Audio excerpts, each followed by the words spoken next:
right, boys. Kurt, that rematch against the between the Capitals and the Rangers did not disappoint, did it? No, it absolutely did not. I think that was probably one of the most exciting games I've watched since like the Cup final games. Like that ever since then, that's probably the best Capitals game I've watched. I mean, let's be real. It was fight night at MSG, and a hockey game happened to break out. Uh, it was just fights everywhere. Three fights off the opening draw. Wilson's first shift, he's got to answer the bell. There's another fight. There's four. And then there's fights off back to back face offs like 2 minutes Yeah, later. I think it was Raffle and Rooney, and then Ryan Strome and Lars Eller, two back-to-back face-offs, just penalty box filled Uh, with guys. the penalty box looked like the DMV. It just looked it was a packed house in there. Yep. It was shoulder to shoulder. It was like dollar beers night at the bar. It was chaos I think we in had like MSG. yeah, we had like eight available skaters at one point, or maybe it was like I think it was like eight available forwards. We were already down. We were playing with 17 skaters to begin the night, so the forward group there for a little while was probably putting in a lot of work to survive that. I think what was it? They were all within. I think they said 5 fights in 5 minutes. So I'm just trying to do the math there. Like you were skating with very few skaters for a while. There was like 100 penalty minutes or something handed out in the first period. Yeah, Like it was wild. it was It just was nuts. crazy. I missed the part though where Wilson got hurt or he left the game, I guess.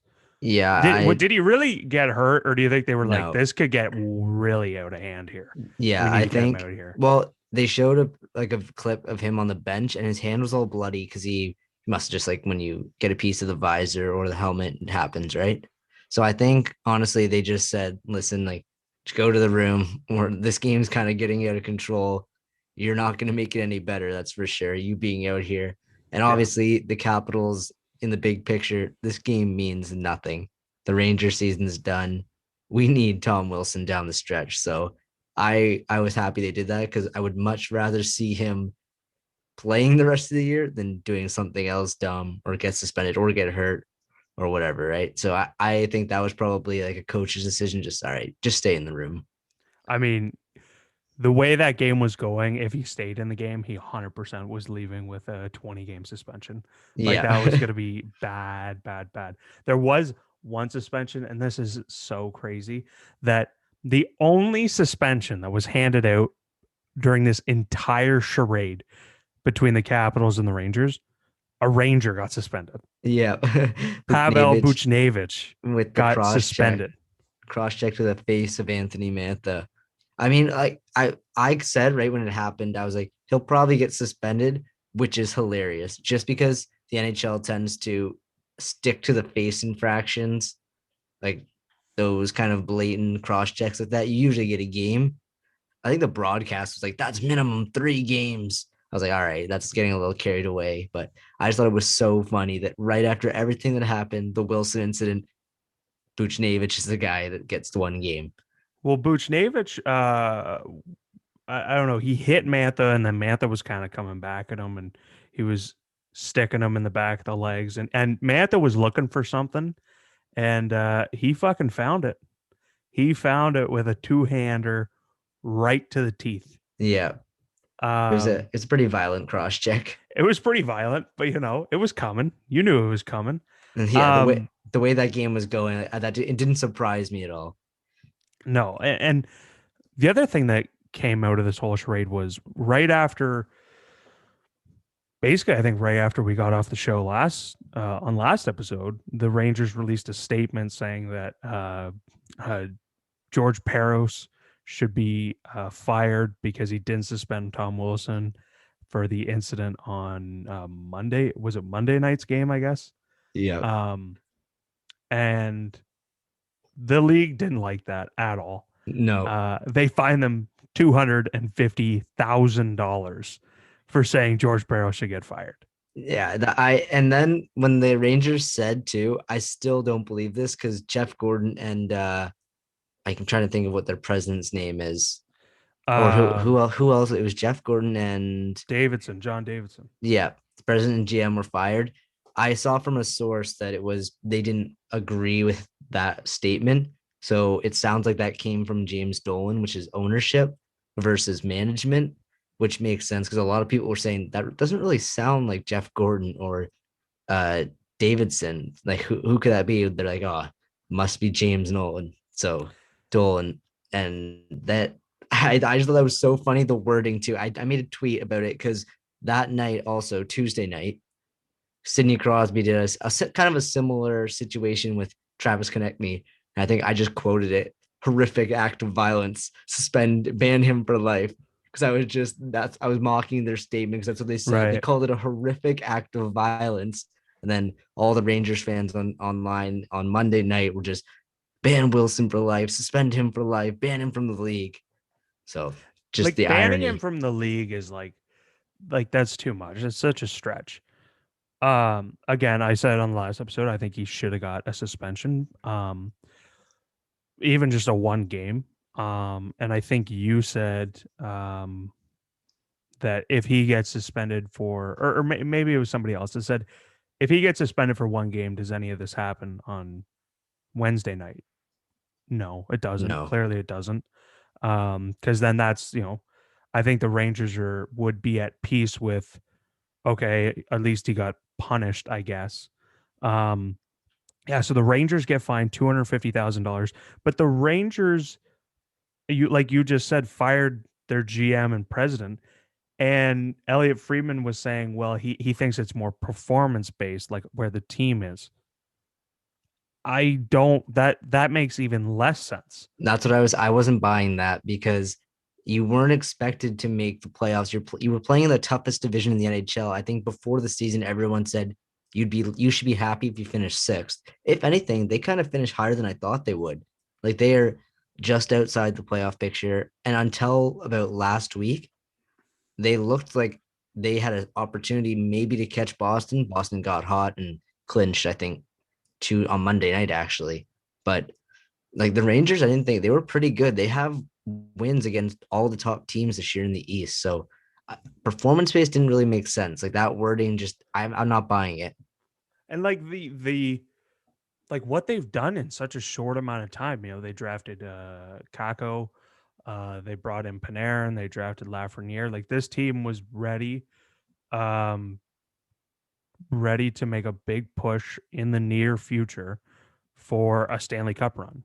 Yeah, And like the idea that it's performance based is just crazy. I think that's just another James Dolan just being maybe the worst owner in sports. I yeah. mean, this guy has tanked the New York Knicks for years now. This guy is sabotaging the New York Rangers now. Like this guy is such a problem for New York sports fans at this point. As soon as the Knicks are good, you can't have both the Rangers. You got to do something with the Rangers, right? Yeah, something's got to happen. You got to have one team that's always in the lottery. But Uh, I was also saying too before that happened, really I think the only one to blame is probably the NHL because you mentioned it earlier, but Wilson gets suspended for one game. None of that probably happens. And how did you not know keeping him available for that game that something like that was going to happen? Maybe they wanted the views. Honestly, maybe that was a tactic. I don't right. know. But you knew that was going to go down. But I mean, in a sense, it did work. How many people tuned into that game, right? And everyone was tweeting about it, like if you were a Yeah. hockey fan or not. So, in a sense, it was kind of a good thing for the NHL, but it was also they're the ones to blame because if you suspend Wilson for one game, he doesn't play in that rematch. That doesn't happen. Yeah. Like the other thing is that the Rangers getting fined $250,000 again. I don't think that's right.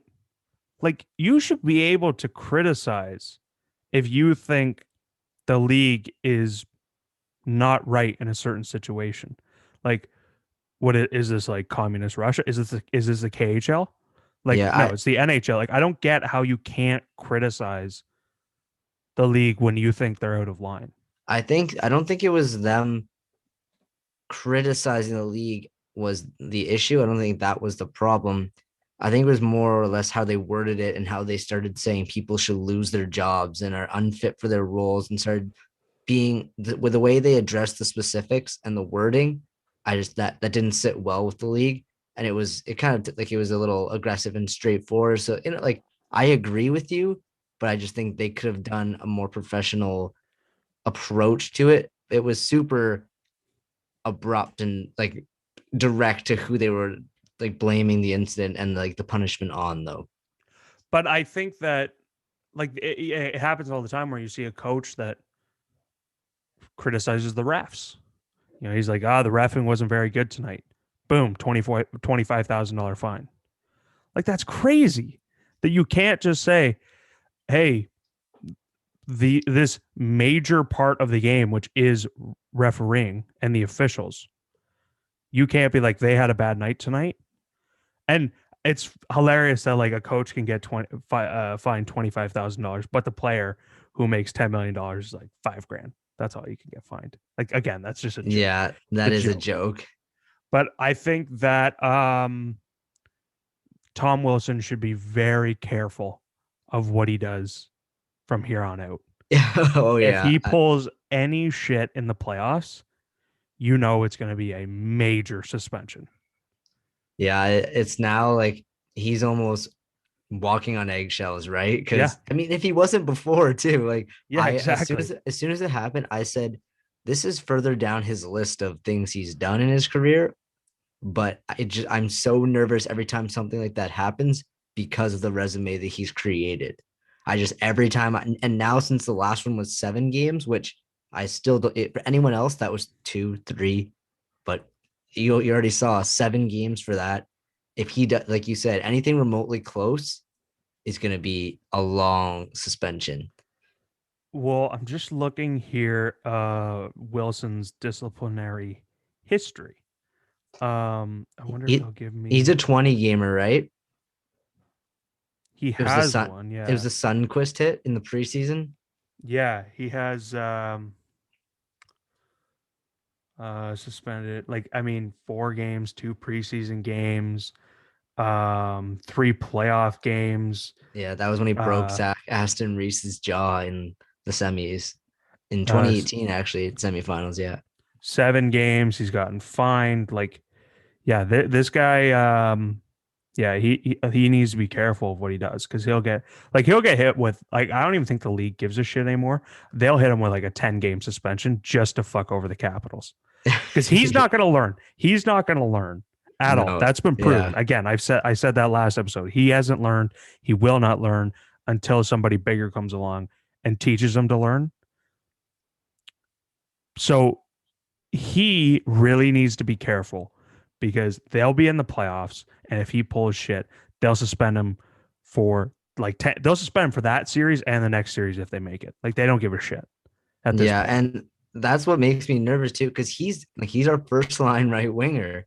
And we were already down Kuznetsov, Ovechkin, Schultz. So I was like, we don't need to lose Wilson too right now. Like he's a good player. That's why I don't understand it. That's what makes it so frustrating as well, because he puts up points and he's our best penalty killer. Like he does so much on the ice, and there's nothing wrong with being a physical presence. Like he's Right, the last of a dying breed, right?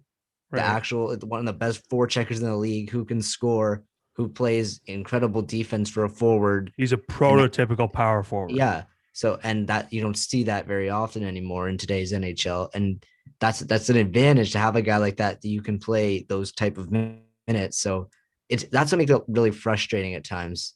But I that's why he's got to be very careful in these playoffs. I think he's one of those guys that in order to get his engine running and for him to put up goals and put up points and play well in the game, he needs to be a physical player. And almost to the point where he needs to really toe that line. Like, there's another guy, like the Leafs have a guy like that, like Wayne Simmons. If Wayne Simmons isn't fighting or he's not physical in the game, he's not really that noticeable. Like even with like he has some skill. Like he's not even noticeable doing that. So I think Wilson is the same where he needs that physical presence to his game in I order I to be successful. I think to be his most successful, I guess, version of what he can do, yes. But at the same time, when he came back from the Carlos suspension, he was like barely hitting. He was just playing hockey, which was weird to see. And I honestly I didn't like it because he's more effective when he hits, but he was still scoring. Like he's putting up a career high in point per game. Like his rate this year is the Right. highest it's ever been. So like I wouldn't say he has to get it going, but he's just more effective when he's doing That's that. yeah, But that's he's what I'm still saying. very productive. And he's also like the penalty kill thing is big too. Like when you go into the playoffs, special teams, like you're gonna have to win a lot of 3-2 games, and killing off penalties and scoring a power play goal is huge. And he plays on the power play, and he's one of our best penalty killers. So that's where he makes a difference in that way too. Yeah, he's I mean he's obviously an effective player. He really needs to be careful at this point for the Yeah. Capitals' sake, for the team's sake.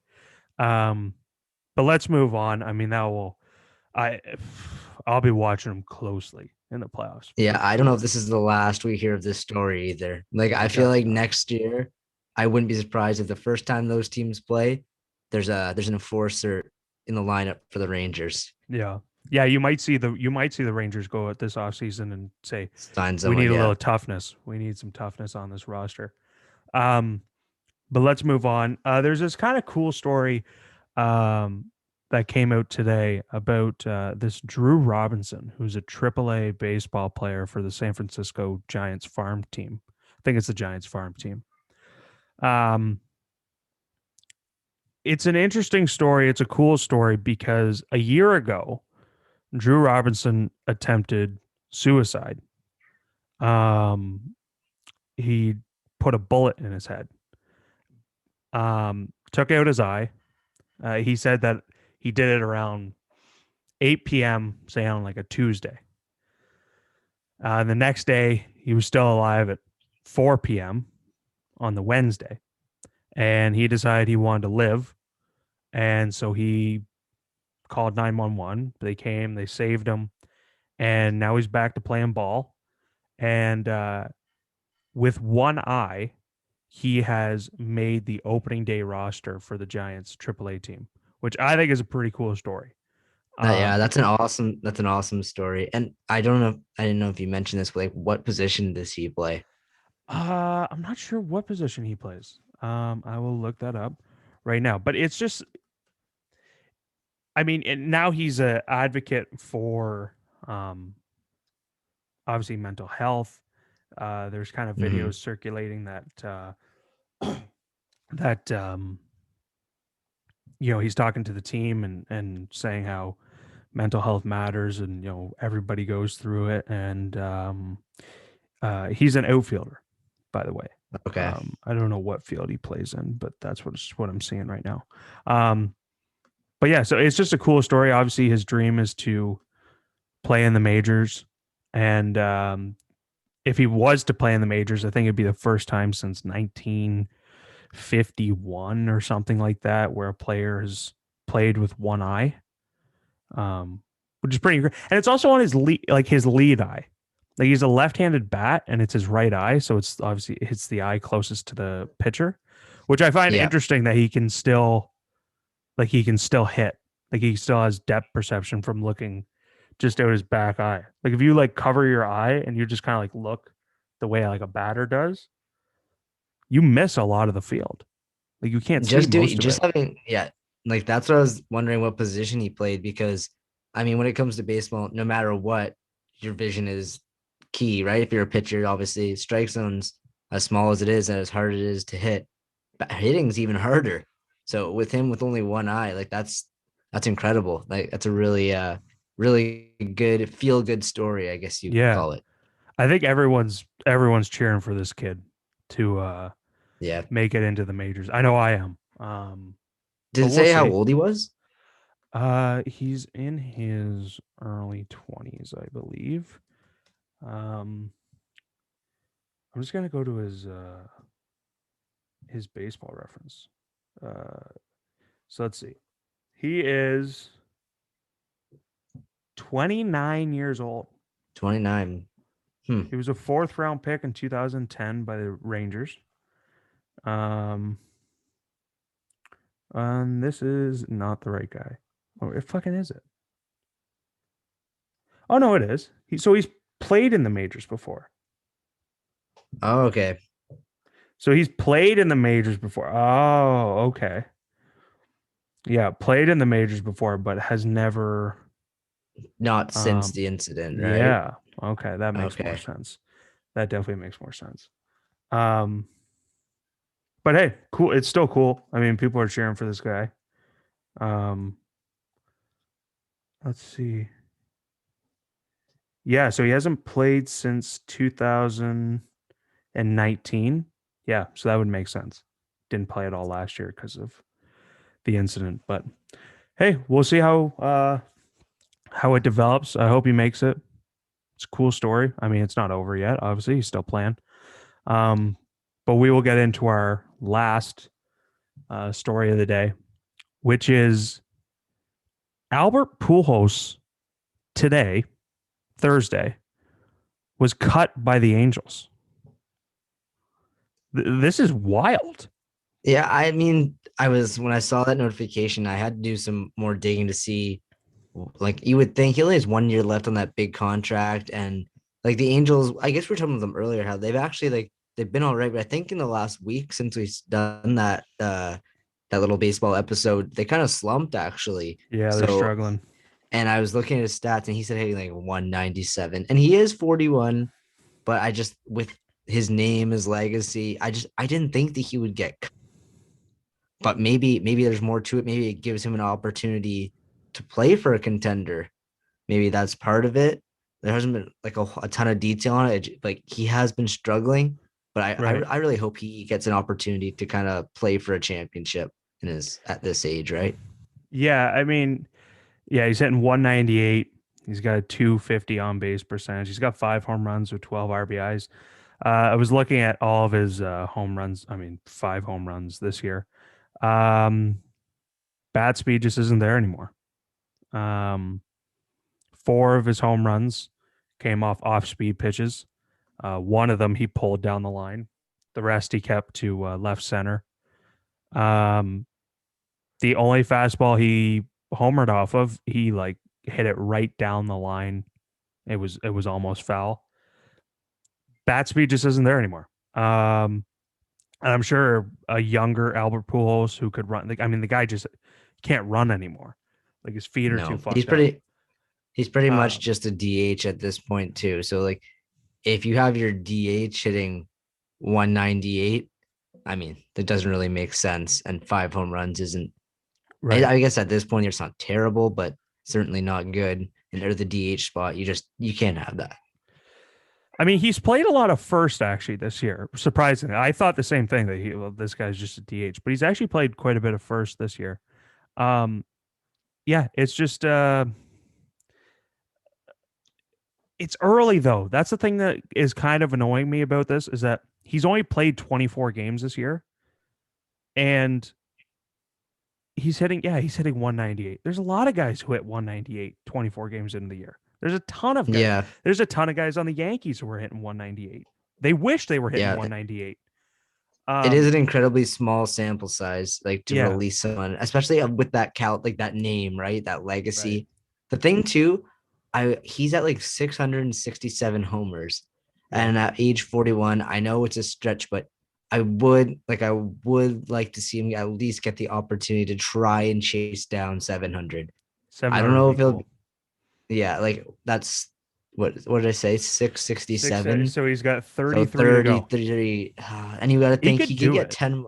Yeah, like that's what I think. It's really doable. He could do that's technically that's like 16 and 17.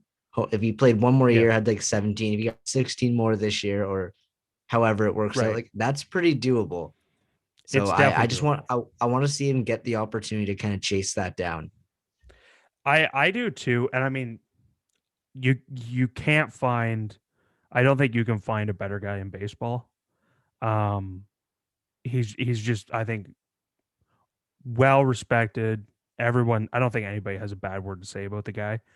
And I just hope it doesn't end like this. Yeah, Um, that's you don't want to see him they go out like that. right. They said that he's been upset, which I don't know what that means. I doubt at 41 years old this guy developed a attitude problem. Um, maybe it's to do with the team's performance. Maybe it's to do with it could be to do with his performance. I mean, you look at great athletes, across different sports, Michael Jordan, Wayne Gretzky, guys like that. Um, which Albert Pujols is in that level. He's in that level of great, one of the greatest players to ever play his sport. Uh, when when you become an average player, I think it eats away at them. Yeah, Um, I could see that definitely. You hold yourself to a standard, and yeah, especially you become accustomed to it over the course of your career. So hitting 197, it's not sitting well with him. And correct me if I'm wrong, you had him on your yep. all-time team, did you He's my not? first baseman. Like, He's my first baseman. yeah, like that shows you the type of hitter. Like he's probably the best hitter of our generation. Like we looked over his numbers and they're Yep. incredible. That's like goes back to what you said. I really hope he gets another shot and it doesn't end this way. And I hope it's with a contender too. To me it doesn't really matter if he plays a ton, although I want him to because I want to chase down 700, but him playing for a contender would be nice to see if that's what he wants to do, play for a team that's winning games at least. Now he said at the beginning of this year that it would be his last year. So you know, who knows? Maybe he changes his mind. Oh, But you know I was what? looking. What's that? I forgot about that because I'm sitting here talking about 700. So Mhm. it kind of makes sense then, because if they're like we said, the Angels are kind of slumping right now. They don't look to be as good as we maybe thought they were. Maybe that is what he wants to do. Maybe that's why he's frustrated. Since last year, he doesn't want to be on another losing team. They Right. release him. He gets to go sign really cheap for a contender.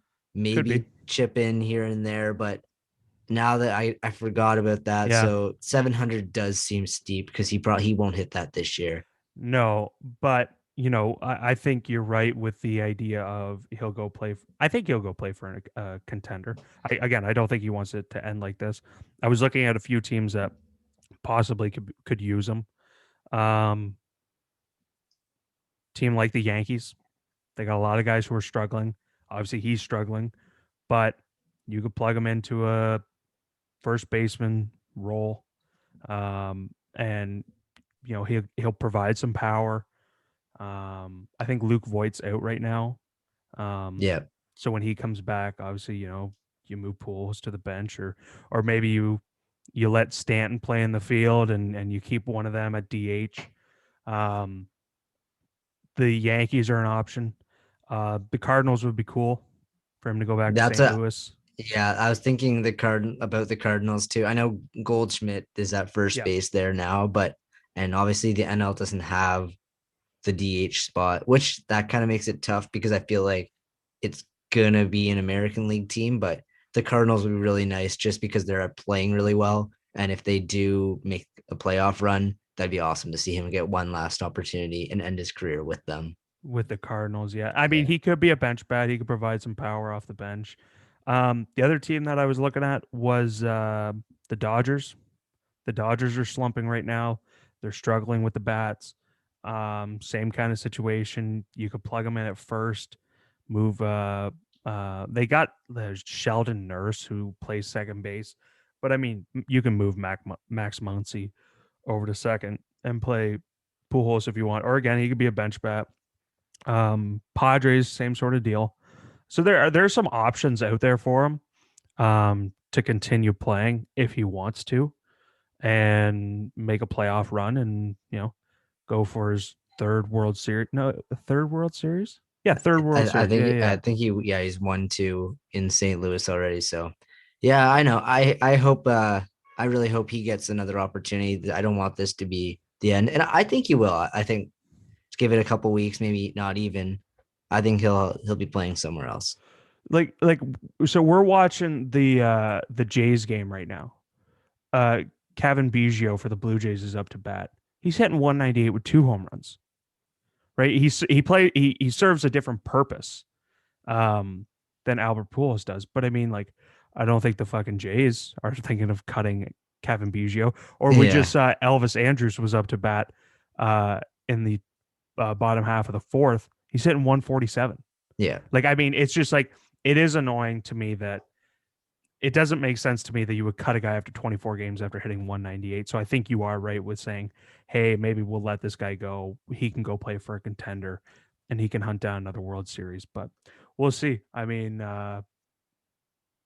he's on the clock now for his decision on what he wants to do for the rest of the year. Do you want to get in some picks? Yep. Let's do it. I'll lead All it right. off. All right. We'll start off our CLP. We got Blues at Knights. I'm going to take the Knights.